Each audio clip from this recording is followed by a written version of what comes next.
This here is the ultra wide lens mod for the GoPro Hero 13, and I'm going to show you what's in the box. So like all other GoPro accessories, it comes with that strip on the bottom, so you're going to pull that open, and then let's see what's inside. So you slide out what's inside the box, and it comes with a user guide. That's quite useful. So it tells you about installing any lenses, and then look how protected this is in the box. There's all this padding. Essentially it's just air, but it's rigid and it's supportive, and this is why GoPro accessories are so good, because they're really well protected in the box. And look, there's 2 slots for your thumb to come in and grab it out, and look underneath, there's a little cleaning cloth. So that's a nice sort of soft anti-scratch material, so that's not going to scratch up your camera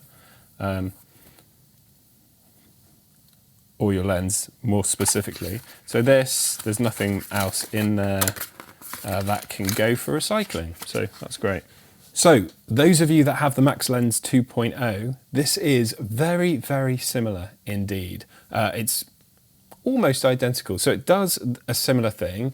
The only difference, as I'll show you now, is that in the back side of it, it actually has a little blue circle. Now that shows you how to line up the lens on the camera. So when you get your GoPro 13, locate the lens protector that comes with the camera, really nice glass lens protector. That just rotates like so, and then it's off.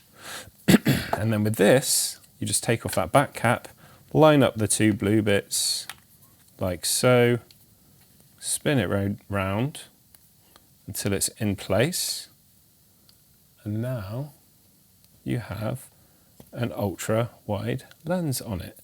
Now what's the really interesting thing about this lens that makes it better than the previous generation Max Lens Mod 2? Well, first of all, it's clearer in the name, ultra wide, but the best part is that it's recognized automatically in the camera. So let me just show you that. So the camera has automatically recognized it. So what happens if I take it off? It switches back to a normal mode, and if I put it on, it recognizes it's the ultra wide lens and it automatically switches to that mode.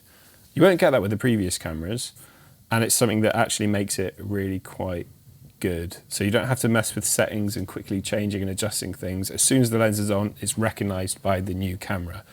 It also operates as a lens protector when the lens is on, so it keeps that protruding lens nice and safe. So keep that on and then you'll be safe and secure. It gives you a really wide perspective, and new with the GoPro Hero 13, you also get a 1:1 ratio, which wasn't available in the previous camera.